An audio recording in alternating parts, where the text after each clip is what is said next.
Bonjour à tous, c'est votre bien-aimé frère Enoch Bossedi. Je suis le pasteur de l'Epignosis Church International à Orléans, à Saran. Alors je viens aujourd'hui Je t'ai dit tout partager sur un thème merveilleux. Dieu pardonne-t-il vraiment tout le péché? Pour commencer, j'aimerais que nous puissions prendre nos Bibles dans Romains chapitre 5, verset 1. La Bible dit ceci. C'est pourquoi, étant justifiés par la foi, nous avons la paix avec Dieu par notre Seigneur Jésus-Christ. Bien-aimés dans le Seigneur, s'il y a une chose que nous devons tous savoir, premièrement, c'est que quand nous venons en Christ Jésus, nous avons la paix avec Dieu. Pourquoi la paix? Parce que nous sommes justifiés, parce que nous sommes acquittés devant Dieu. Qu'est-ce que signifie la justice? La justice signifie en fait que Dieu ne tient pas compte de nos péchés. Dieu nous a déclarés non coupables. Romains chapitre 8, verset 1 dit que maintenant donc il n'y a plus de condamnation pour ceux qui sont en Christ Jésus. Vous savez, bien aimé, il n'existe aucune expérience humaine ou aucune condition qui puisse amener Dieu aujourd'hui à vouloir détourner son regard de l'homme qui est en Christ Jésus. Parce qu'en Christ Jésus, Dieu nous voit de la même manière qu'il voit son Fils en fait. Dieu nous a revêtus de la justice de son Fils. Dieu en Christ Jésus a effacé nos péchés du passé, nos péchés du présent et nos péchés du futur, bien-aimés. Lorsque l'apôtre Paul commence son épître aux Éphésiens, il aborde au chapitre 1, le verset 3, il aborde en fait les bénédictions que nous avons dans le céleste en Christ Jésus. Et parmi ces bénédictions, il mentionne au verset 7, il dit « En lui, nous avons la rédemption ». Il dit « En lui, nous avons la rédemption et la rémission de péchés selon la richesse de sa grâce ». Alors, beaucoup d'entre nous pensons en fait que le pardon de nos péchés en Christ Jésus est proportionnel à nos actions, ou encore que le pardon de nos péchés en fait devant Dieu est seulement limité pour un temps. Mais aujourd'hui, j'aimerais nous rassurer que le pardon que nous avons en Christ Jésus est un pardon éternel. Le pardon que nous avons en Christ Jésus est un pardon illimité. Lorsque l'apôtre Paul aborde ce pardon, il dit que nous sommes pardonnés selon la richesse de la grâce de Dieu. Alors, bien aimés, si vous voulez estimer ou encore mesurer l'étendue du pardon que nous avons en Christ Jésus, il faut d'abord commencer par sonder la richesse de la grâce de Dieu. Donc, cela veut dire que notre pardon devant Dieu n'est pas conditionnel. Notre pardon devant Dieu n'est pas mesuré par nos actions, mais c'est un pardon qui est mesuré par rapport à l'étendue de la richesse de la grâce de Dieu. Une autre chose qui m'a encore béni, c'est que les mots que l'apôtre Paul emploie dans ces passages de Éphésiens chapitre 1, verset 7, c'est le mot grec aphésis. Et le mot aphésis signifie délivrance. Le mot aphésis signifie effacement complet. Le mot aphésis signifie en fait acquittement. Donc cela signifie que lorsque Dieu nous accorde son pardon, ce pardon en fait est une délivrance de la puissance du péché. Ce pardon est un acquittement, ce pardon est une libération parce que l'homme sans Christ était asservi au péché. L'homme en dehors de Christ n'avait pas de pouvoir sur le péché. L'homme sans Christ en fait n'avait pas le pouvoir de dire non au péché. L'homme sans Christ était simplement un esclave du péché. Alors lorsque Jésus est venu à travers l'œuvre de la rédemption, il a payé de son sang, il a payé de sa vie pour nous assurer la délivrance du péché. C'est ça le mot aphésis. Cela signifie qu'en Christ Jésus, Dieu a effacé tes péchés. Cela signifie qu'en Christ Jésus, Dieu t'a libéré du pouvoir du péché. Donc, le pardon de Dieu n'est pas un simple concept vague, mais le pardon de Dieu, c'est la délivrance même totale du pouvoir du péché. Donc, cela signifie qu'aujourd'hui, dans le présent, demain dans le futur, et même par rapport à ton passé, les conséquences ou encore en fait le pouvoir du péché ont été anéantis à cause de ce que Jésus a fait, bien-aimé. C'est ça le pardon de Dieu. Alors, vous savez, aujourd'hui, beaucoup d'entre nous, en fait, avons du mal à accepter les pardons de Dieu ou même encore à les vivre. Et on ne va blâmer personne tout simplement parce que, en fait, la manière dont Dieu a été présenté, en fait, c'est que Dieu nous a été présenté comme un père, en fait, en colère, comme un homme très sévère, en fait, qui est toujours prêt à nous faire du mal. Vous savez, Et beaucoup d'entre nous aujourd'hui, en fait, lorsqu'ils voient que quelque chose ne va pas dans leur vie, la première question qu'ils se posent, c'est qu'ils se disent que Dieu est certainement en train de les juger par rapport à un péché qu'ils ont commis dans le passé. Ou encore que Dieu est en train de leur apprendre des leçons par rapport à ce qu'ils ont fait.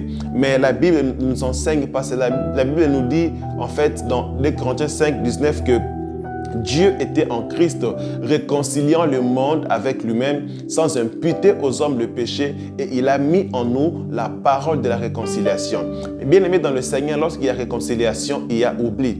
Tu ne peux pas te réconcilier ou tu ne peux pas réconcilier quelqu'un avec toi-même et être en même temps là à lui rappeler ses fautes. Tu ne peux pas réconcilier quelqu'un avec toi et chercher la petite bête pour lui faire du mal, pour te venger. Vous voyez, ça c'est un peu l'image que la religion a projetée de Dieu.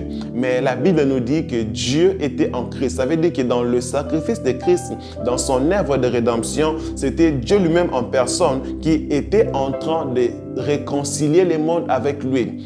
Non pas que Dieu s'est réconcilié avec nous parce que du côté de Dieu, il n'y avait aucun problème. Mais c'est Dieu qui nous a menés à être réconciliés avec lui. Parce qu'à cause du péché, la vision que l'homme avait de Dieu avait été biaisée. Donc Dieu, en Christ Jésus, a opéré cette réconciliation pour que l'homme puisse entrer maintenant dans l'harmonie avec lui. Pour que l'homme puisse voir Dieu tel que Dieu est. Je peux avancer. Alors, l'apôtre Paul dit que Dieu était en Christ réconciliant le monde avec lui-même. Le monde là-bas, ça veut dire l'humanité, ça veut dire tous les êtres humains. Dieu réconcilie le monde avec lui-même sans imputer aux hommes leurs péchés. Et le mot imputer là-bas, en fait, c'est un terme de comptabilité, en fait. C'est un mot qui signifie inscrire sur le compte de quelqu'un. Ça veut dire que lorsque j'emprunte de l'argent à quelqu'un, donc cette personne inscrit cette dette en mon nom. Et si quelqu'un paye cette dette, la personne à qui je dois de l'argent va inscrire dans son registre comptable que la dette a été payée pour moi. Donc la personne ne va pas m'imputer la dette, vous voyez. Et c'est ce que Dieu a fait en Christ Jésus. La Bible dit que Dieu, au verset 21, la Bible dit que Dieu a fait devenir péché celui qui n'a point connu de péché, afin que nous puissions devenir en lui la justice de Dieu. Donc cela veut dire que en Christ Jésus, Dieu a pris tous nos péchés et les a placés sur le compte de Christ. C'est ainsi que nous pouvons être pardonnés. Vous voyez? Donc notre pardon n'est pas lié à nos performances, mais notre pardon est rattaché à ce que Jésus a fait pour nous. Ce que nous devons faire lorsque les expériences ou encore les difficultés de la vie nous font croire que Dieu est en train de nous blâmer ou que Dieu est en train de nous faire du mal, en fait, nous devons simplement nous rappeler que Jésus est devenu péché pour nous. Jésus est devenu péché pour nous. Alors le prophète Ésaïe, il a prédit en disant que, il dit, le châtiment qui nous donne la paix est tombé sur lui. Donc au début, nous avons dit que les croyants en Christ ou l'homme en Christ est en paix avec Dieu. L'homme en Christ jouit de la paix avec Dieu. Pourquoi? Parce que le châtiment de nos péchés est tombé sur Christ. Parce que Christ Jésus est devenu péché pour nous. Donc il n'a pas seulement été fait sacrifice pour le péché, mais il est devenu la représentation ou le symbole même de nos péchés. Donc notre péché lui a été imputé. C'est ainsi que nous pouvons être pardonnés aujourd'hui. Alors le croyant en Christ, celui qui a cru en Jésus, celui qui a accepté l'évangile, doit être conscient du fait que Dieu a pardonné tout ce péché et qu'à aucun moment, Dieu ne pourra se souvenir de ses péchés. Parce que Dieu l'a dit dans Hébreux chapitre 8, quand vous commencez à partir du verset Hébreux chapitre 8, à partir du verset 8, vous allez voir jusqu'à la fin, lorsque l'auteur énumère là-bas la promesse de Dieu de faire une alliance nouvelle. Parmi les clauses de l'alliance, Dieu dit, ils me connaîtront tous, du plus petit jusqu'au plus grand. Il dit, parce que je pardonnerai leurs péchés et que je ne me souviendrai plus de leurs iniquités. Donc cela signifie que dans cette nouvelle alliance où nous sommes en Christ Jésus, l'une des choses que chaque croyant doit connaître, c'est que Dieu a pardonné nos péchés. Dieu a pardonné nos péchés du passé, nos péchés du présent et même nos péchés du futur. Et il ne s'en souviendra plus. Donc, voilà.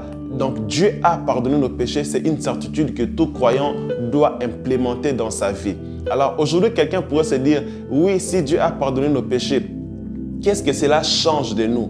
Ou encore, qu'est-ce que cela produit dans ma vie de savoir que Dieu a pardonné nos péchés?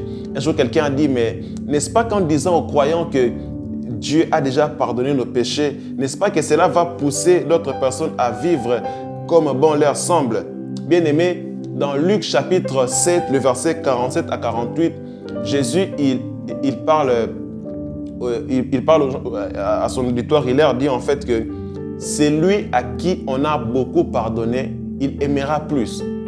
Donc, le fait pour les croyants de savoir que Dieu a pardonné tout ce péché du passé, ce péché du futur et même ce péché du présent, ne va en aucun cas pousser les croyants à vivre dans le péché. Donc, par contre, cela va pousser les croyants à aimer Dieu davantage. Et lorsqu'on aime quelqu'un, on évite de le blesser. Lorsqu'on aime quelqu'un, on évite d'aller à l'encontre de ce qu'il veut. C'est ce qui produit dans le croyant la conscience du pardon de péché. Donc, nous devons arrêter de croire que Dieu nous maltraite ou que Dieu nous malmène à cause de nos péchés, bien-aimés. Ça, c'est vraiment l'une des ruses de l'ennemi qu'il utilise aujourd'hui pour amener beaucoup d'entre nous à vivre dans la défaite. Amener beaucoup d'entre nous à se sentir disqualifiés pour le ministère. Parce que la vérité est que Dieu veut t'utiliser comme tu es. Dieu veut se servir de toi, bien-aimé, comme tu es. Mais si tu te laisses aller au mensonge du diable, tu vas déjà te sentir disqualifié. Donc aujourd'hui, Dieu veut que chaque croyant puisse être conscient du pardon que nous avons en Christ Jésus. Voilà. Aujourd'hui, les épreuves, les tentations, en fait, ce sont des choses qui arrivent à tout le monde. Les épreuves et les tentations sont communes à tous les hommes, mais elles ne sont pas des œuvres de Dieu ou encore une réponse de Dieu par rapport à nos péchés ou à nos actions. Vous voyez? Donc, nous devons vraiment garder à l'esprit que, étant en Christ Jésus justifiés par la foi, nous avons la paix avec Dieu. Qu'est-ce que cela signifie que nous avons la paix avec Dieu? Avoir la paix avec Dieu signifie que Dieu est satisfait de nous. Cela signifie qu'entre Dieu et nous, il n'y a pas de conflit. Cela signifie qu'entre Dieu et nous, nous sommes dans une relation de père et de fils. Cela signifie qu'entre Dieu et nous, il n'y a pas de guerre. Il n'y a pas de conflit en fait. En aucun moment, Dieu ne peut se retourner contre nous. Bien sûr qu'il peut nous arriver de pécher, mais lorsque nous péchons, cela ne nuit pas à Dieu, mais cela ne nuit qu'à nous-mêmes. Cela nuit à notre marche avec Dieu. Parce que dans cette marche, lorsque tu pêches, en fait, il peut t'arriver de te sentir culpabilisé. Il peut t'arriver de te sentir, en fait, indigne. Ça peut t'arriver. Mais cela n'affecte pas Dieu parce que du côté de Dieu, Dieu nous a réconciliés. Dieu a dit qu'il ne se souviendra pas du tout de nos péchés. Et lorsque Dieu pardonne, ce n'est pas comme les hommes. Un homme peut te pardonner et te rappeler. Un homme peut te pardonner et te rappeler. Je me souviens encore lorsqu'on grandissait, en fait, on nous racontait qu'à une certaine époque, lorsque des hommes en Afrique allaient se confesser en fait auprès de certains hommes religieux, les hommes religieux à leur tour allaient dénoncer aux autorités politiques. Donc, telle personne avait volé et l'autorité pouvait poursuivre les gens. Donc, vous voyez, quelqu'un va se confesser et après, on les dénonce aux autorités. Mais il n'en est pas ainsi aux yeux de Dieu. Donc, aux yeux de Dieu, lorsque tu reçois le pardon, tu ne peux pas être poursuivi. Tu ne peux pas être poursuivi pour la simple raison que Jésus a été fait péché pour nous. Donc, le châtiment de nos péchés est tombé sur lui. Alors, il serait aujourd'hui incorrect ou encore même inapproprié pour nous de dire que Dieu peut nous frapper pour certains péchés. Parce que le châtiment de notre péché est tombé sur Dieu. La sentence, la Bible dit dans Romains chapitre 6, verset 23, que le salaire du péché, c'est la mort. Donc, la sentence qui était encourue pour nos péchés, c'était la mort. Et Jésus est mort à notre place. Jésus a pris sur lui la sentence. Jésus a pris sur lui le salaire que méritaient nos péchés. Jésus est mort à notre place comme notre substitut, mes bien-aimés. Donc aujourd'hui, nous pouvons être assurés d'avoir la paix avec Dieu à cause de ce que Jésus a fait. Oui, effectivement, nous sommes pardonnés. Donc nous ne sommes pas sous le jugement ni sous le châtiment, mais nous sommes pardonnés, nous sommes lavés de nos péchés et nous sommes en paix avec Dieu.